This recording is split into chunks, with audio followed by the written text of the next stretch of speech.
তো বন্ধু, তোমরা দেখতে পাচ্ছ মানুষ কত রকম হয়। ওই লোকটা এই মেয়েদের কাছে হাত মেলানোর চেষ্টা করছে, কিন্তু কেউ রাজি হচ্ছে না। এবং শেষ নিয়ে সেই মেয়েটি রাজি হলো। তারপর দেখতে থাকুন কি হয়।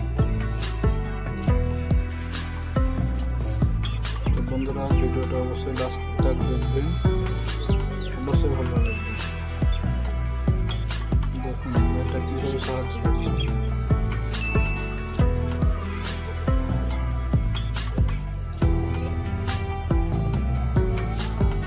তারপর লোকটি বলছে যে পয়সা লাগবে।